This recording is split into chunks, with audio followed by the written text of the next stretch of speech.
Hello, Leo, Sun, Moon, Rising, and Venus signs. Kamusta kayo? Sana po'y nasa mabuti kayong kalagayan. Welcome back po sa Star Tarot.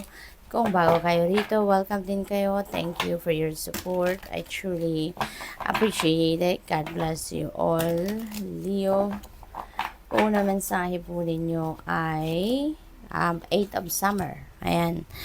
Sabi dito, you feel that there's more to life than that what you're living. So, it's time to move on. Ayan. So, siguro, you're seeking for more excitement. You're seeking for a deeper meaning in your life. Diba?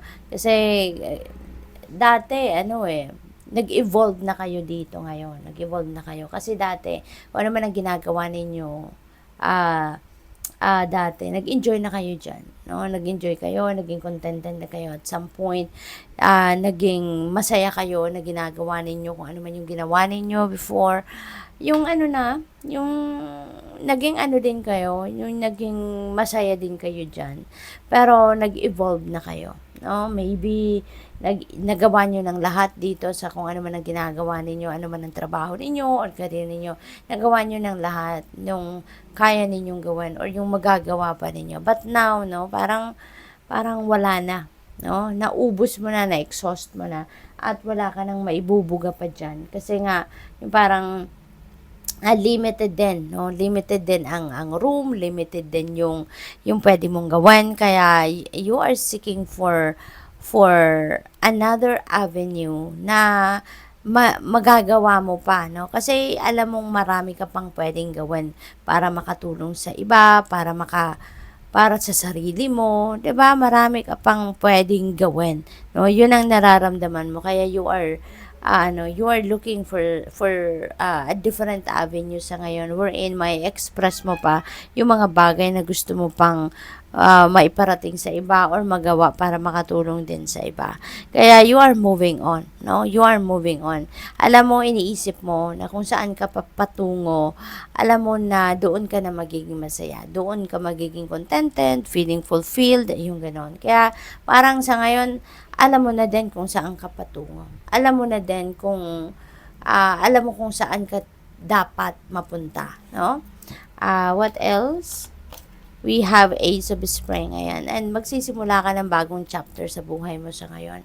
No, this is maaring dito sa pupuntahan mo, magagawa mo rito kung ano yung talent mo, yung skills mo, yung gifts mo, yung ganon. So, meron din ditong, ito din yung yung parang oportunidad na nagbubukas para sa'yo, para magawa mo kung ano man yung mga gusto mo talagang gawin. Dito mo magagawa, may express kung ano yung passion mo, yung ganon, ano? Kaya, this is really, really a beautiful energy. Merong, hindi mo to hinanap, no? Pero kusang dumating ang opportunity sa'yo. Kaya, this is really meant for you. 2 of Summer, maaaring may makasama ka dyan. No? Maaaring may makapartner ka dyan. Or pwedeng merong nag-offer sa'yo. No? Na nasamahan mo siya, may nag-offer sa'yo dito na sosyo kayo, or na may nag-offer sa'yo dito na sige, magpagtulungan ninyo kung ano man ang bagay na to, no? So, pwedeng meron kang makakapartner dito sa kung ano man ang gagawin mong bago. Or there could be someone that is going to be very supportive of you. Meron ditong someone na talagang willing to be by your side, no? Hanggang sa mapagtagumpayan mo kung ano man ang bagay na to. Okay? This is also a time for falling in love. So, ang iba siguro sa inyo dito, if you're still single, baka may in love ka ngayon, or baka makikilala mo sa ngayon yung tao na magpapatibok muli ng inyong puso. So, pwedeng ganun ang ganap dito. Pwede rin na meron ditong mauuwi na sa kasalan, meron ditong siguro magkakaroon ng bagong jowa, yung ganun. Probably, ang iba din sa inyo, baka merong pinagdadaanan rough patch sa inyong buhay may asawa, or merong rough patch sa inyong relationship with a kaibigan, no?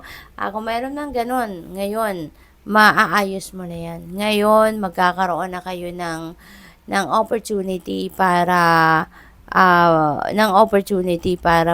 maayos, no, yung inyong sitwasyon. Kaya wag lang kayong magsawa, wag kayong sumuko. Okay?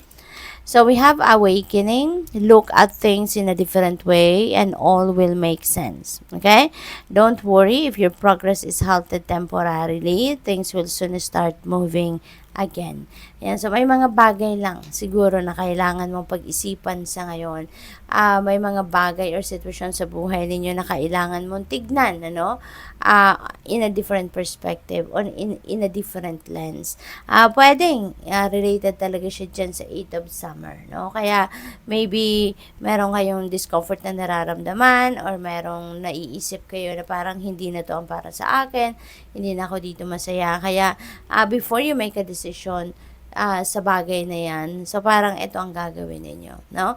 Para makita mong mabuti ang inyong sitwasyon na sa ibang ano naman, na different lens. At maaaring yun nga may isip mo na it's time for you to move on na, no? It's time for you to change the course of your life. So, we have Princess of Spring ngayon. So, maraming opportunities, no? Ang dadating sa buhay ninyo. Maraming opportunities ang kakatok sa buhay ninyo at this time. There are creative opportunities, no? Na merong nadadating sa buhay ninyo. Alright? Meron dito sigurong pagkakataon na magkaroon kayo ng mga bagong ideas, magkakaroon kayo dito ng mga bagong yung yung parang meron kang makikita talagang mga oportunidad ngayon na magiging iba yung mga pagfofokusan mo sa ngayon, ano? So, this could be something different, no? Hindi ito yung mga oportunidad or hindi ito yung mga bagay na dati na ninyong ginagawa. No, this is something new. This is like uncharted territory para sa'yo. We have 2 of autumn. Ayan. So, maybe ang iba sa inyo nai-stress, ano? Nai-stress dahil siguro sa dami ninyong ginagawa. Maaring nai-stress kayo dahil sa dami ninyong pinagkakaabalahan, pinag-iisipan, yung mga ganon. Siguro daming trabaho, daming responsibilidad, daming obligasyon. So, maaring may mga ganon ang ganap ng iba sa inyo. Kaya, this is asking you to balance, no, your life. Bigyan ninyo ng room, no, sa buhay ninyo, bigyan ninyo ng oras ang lahat ng areas ng buhay ninyo. Yung trabaho, obligasyon, responsibilidad, pamilya, pagsi-self-care, yung mga ganon para lang nasa ayos ang lahat, para lang na hindi kayo wala kayong ma-neglect, yung ganon, at maasikaso ninyo ng maayos ang bawat bagay or bawat area. Good luck. Thank you for watching. Love and light. Namaste.